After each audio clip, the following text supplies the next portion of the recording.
दुनिया इस हफ्ते के रविवार ये विशेषांक में आपका स्वागत है। मेरा नाम है नील। बीते हफ्ते अंतर्राष्ट्रीय राजनीति में क्या कुछ घटा बढ़ा, आज उस पर बात करेंगे। एक बड़ी खबर का विश्लेषण करेंगे और बड़ी खबर के अलावा दूसरी खबरों पर भी बात करेंगे। लेकिन पहले बात बड़ी खबर की। अगर अंतर्राष्ट्रीय राजनीति में आप दिलचस्पी रखते हैं तो आपने जरूर सुना होगा कि रूस के राष्ट्रपति व्लादिमीर पुतिन ने वहां के संविधान में ऐसा बदलाव कर दिया है कि वो आजीवन अपने पद पर बने रह सकते हैं। लेकिन इस मामले में रूस अकेला मुल्क नहीं है। हमारा भी एक पड़ोसी देश अब उसी जमात में शामिल होने पर अपनी मुहर लगा चुका है। आप समझ ही चुके होंगे, वो देश है चीन और शी जिनपिंग लगातार तीसरी बार चीन के राष्ट्रपति बन गए हैं। यह सब कुछ अलग इसलिए है क्योंकि जिनपिंग लगातार 3 बार राष्ट्रपति का पद संभालने वाले पहले चीनी नेता बन चुके हैं। साल 2013 में वो पहली बार देश के राष्ट्रपति बने थे। इसके बाद 2018 में उन्हें फिर से मौका मिला। हालांकि पिछले साल ही ये तय हो गया था कि जिनपिंग तीसरी बार राष्ट्रपति बनेंगे, लेकिन बीते शुक्रवार को सालाना नेशनल पीपल्स कांग्रेस ने या वहां के प्रतिनिधियों ने औपचारिक तौर पर जिनपिंग को सेंट्रल मिलिट्री कमीशन का चेयरमैन नियुक्त करने का ऐलान किया। असल में इसे शी जिनपिंग की ताकत बढ़ाए जाने के तौर पर देखा जा रहा है। जिनपिंग माओ से तुंग के बाद चीन के सबसे शक्तिशाली नेता माने जा रहे हैं। ये एक बड़ी बात है। तो ऐसे में सवाल है कि जिनपिंग के ताकतवर होने के क्या मतलब है? ऐसा सिर्फ चीन के संदर्भ में कहा जा रहा है या वैश्विक राजनीति के लिहाज से भी जिनपिंग को पावरफुल माना जा रहा है? सबसे बड़ा सवाल है कि जिनपिंग को शक्तिशाली नेता कहा क्यों जा रहा है? मतलब क्या होता है शक्तिशाली होने का? इन तमाम सवालों पर आएंगे, लेकिन सबसे पहले बात शुरू करते हैं कि इस पूरी बात का भारत के लिए क्या मतलब है। अगर मोटे तौर पर कहें तो जिनपिंग के तीसरे कार्यकाल में भारत चीन के बीच तनाव और बढ़ सकता है। पिछले 1 दशक पर गौर करें तो जिनपिंग के आने के बाद से दोनों देशों के बीच तनाव में वृद्धि हुई है। डोकलाम और गलवान घाटी पर विवाद ने भारत की चिंता बढ़ा दी थी। माना जा रहा है कि अब जिनपिंग को असीमित ताकत मिल जाएगी, जिसका असर भारत चीन बॉर्डर पर दिख सकता है। इससे भारत की सुरक्षा को खतरा हो सकता है। 2020 में गलवान घाटी में हुई घटना का तनाव अभी तक कायम है।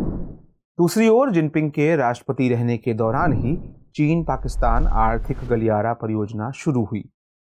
ये बेल्ट एंड रोड इनिशिएटिव का हिस्सा है। जिनपिंग के तीसरे कार्यकाल में चीन पाकिस्तान इकोनॉमिक कॉरिडोर को बढ़ावा मिल सकता है, जिसे भारत पहले से ही खुद के लिए खतरा बता रहा है। पाकिस्तान के अलावा भारत के पड़ोसी देशों श्रीलंका, नेपाल और बांग्लादेश में भी चीन की घुसपैठ बढ़ी है। इसके चलते नेपाल से भारत की रस्साकशी कई बार सामने आ चुकी है। हिंद महासागर में चीन श्रीलंका का हम्बनटोटा पोर्ट इस्तेमाल कर रहा है। इससे भारत की 3 तरफ से घेराबंदी होने का खतरा बढ़ गया है। लेकिन ऐसा नहीं है कि शी जिनपिंग केवल भारत के लिए खतरनाक हैं। जिस तरह से उनकी ताकत बढ़ी है वो दुनिया के लिए भी खतरनाक साबित हो सकते हैं। हम ऐसा इसलिए कह रहे हैं क्योंकि जब से जिनपिंग चीन की सत्ता पर काबिज हुए हैं, तब से चीन की भू राजनीतिक और सामरिक रणनीति आक्रामक हो गई है। चीन ने पिछले 1 दशक में दुनिया की सबसे बड़ी नौसेना का निर्माण किया है। इसके अलावा उसने अपनी सेना पीपल्स लिबरेशन आर्मी को और आधुनिक बनाया है। जिनपिंग ने तो अपनी आर्मी को दुनिया की सबसे बड़ी आर्मी बनाने का बीड़ा उठाया है। चीन ने हालिया सालों में परमाणु और बैलिस्टिक मिसाइलों में भी इजाफा किया है। इससे भारत के अलावा चीन के अन्य पड़ोसी देश भी परेशान हैं। लिहाजा जापान, ताइवान, वियतनाम, फिलीपींस जैसे देशों ने भी अपनी सैन्य ताकत में इजाफा करना शुरू कर दिया है। आने वाले कुछ सालों में इसमें और तेजी देखने को मिल सकती है। हाल ही में जिनपिंग ने 2023 के लिए बजट का मसौदा भी पेश किया। इसके मुताबिक चीन अपनी सेना पर $225 अरब खर्च करेगा। पिछले साल के मुकाबले इस बार रक्षा बजट में 7.2% का इजाफा हुआ है। मीडिया रिपोर्ट्स के मुताबिक लगातार 8 सालों से चीन का रक्षा बजट बढ़ रहा है। पिछले साल 7.1% का इजाफा हुआ था। इसे जिनपिंग की आक्रामक नीति का पता चलता है। जिनपिंग को विस्तारवादी नीति का समर्थक भी माना जाता है।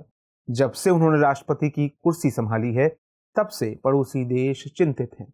शी जिनपिंग की कब्जे वाली नीति का असर है कि सारे पड़ोसी देशों ने अपनी सैन्य क्षमता बढ़ानी शुरू कर दी है। जापान और दक्षिण कोरिया से लेकर फिलीपींस तक तमाम देश चीन के बढ़ते प्रभाव को लेकर खासे चिंतित हैं। यही वजह है कि बढ़ते हुए खतरे को देखते हुए ये देश भी अपने रक्षा बजट में इजाफे कर रहे हैं। अगर जापान की ही मिसाल लें तो उसने आगामी वर्ष के लिए 51.7 अरब डॉलर का रक्षा बजट तैयार किया है।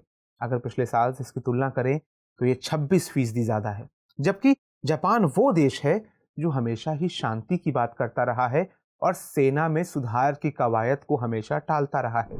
दक्षिण चीन सागर में आसियान देशों के साथ चीन की रस्साकशी भी हालिया सालों में खूब बढ़ी है। चीन इस पूरे क्षेत्र पर अपना दावा करता है, जबकि फिलीपींस, मलेशिया, वियतनाम और ब्रुनेई के भी अलग अलग दावे हैं।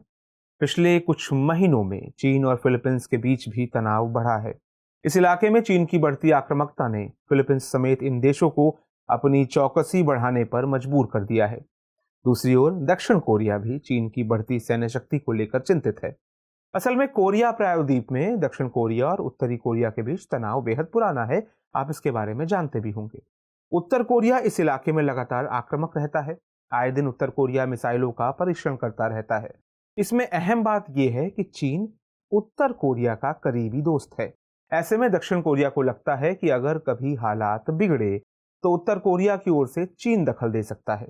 यही कारण है कि दक्षिण कोरिया ने भी रक्षा खर्च को बढ़ाने का फैसला किया है। माना जा रहा है कि इस बजट से खरीदे गए ज्यादातर रक्षा उपकरणों से उत्तर कोरिया का सामना किया जाएगा। माना जा रहा है कि तीसरे कार्यकाल के दौरान उनका पूरा फोकस अर्थव्यवस्था को और अधिक शक्तिशाली बनाने पर होगा। वो मजबूत सेना का निर्माण करेंगे और आक्रामक सामरिक रणनीति अपनाएंगे। इन सब बातों का इशारा इसमें भी मिलता है कि नेशनल पीपल्स कांग्रेस में वन चाइना पॉलिसी पर बने रहने की बात फिर से मजबूती से दोहराई गई है। इसका मतलब हुआ कि चीन ताइवान को लेकर भविष्य में और आक्रामक होगा, जबकि अमेरिका हमेशा ताइवान के पक्ष में खड़ा रहता है। जाहिर है ये सब कुछ आर्मी को मजबूत किए बिना मुमकिन नहीं हो सकेगा। जानकारों का मानना है कि शी जिनपिंग दुनिया की दूसरी सबसे बड़ी अर्थव्यवस्था और सबसे शक्तिशाली सेनाओं में से एक का नेतृत्व कर रहे हैं। इसलिए तीसरे कार्यकाल में जिनपिंग को चीन को और अधिक अधिनायकवादी राजनीति की तरफ ले जाने की कोशिश करते हुए देखा जाएगा। चीन से परेशान होकर ही दक्षिण कोरिया ब्लू वाटर नेवी विकसित कर रहा है। ऑस्ट्रेलिया परमाणु ऊर्जा से चलने वाली पनडुब्बियां खरीद रहा है। भारत भी नई नई मिसाइलें, एयर डिफेंस, पनडुब्बियां वगैरह खरीद रहा है। कुल मिलाकर ये कि जिनपिंग के तीसरे कार्यकाल में दुनिया भर में कई तरह की चुनौतियां बढ़ेंगी, लेकिन देखने वाली बात होगी कि भारत समेत तमाम देश चीन की कूटनीतिक चाल की काट निकाल पाते हैं या नहीं। अब बारी है इस कार्यक्रम के रविवारीय विशेषांक दुनिया मेरे आगे की, जिसमें हम बात करेंगे दूसरी अहम अंतर्राष्ट्रीय खबरों की।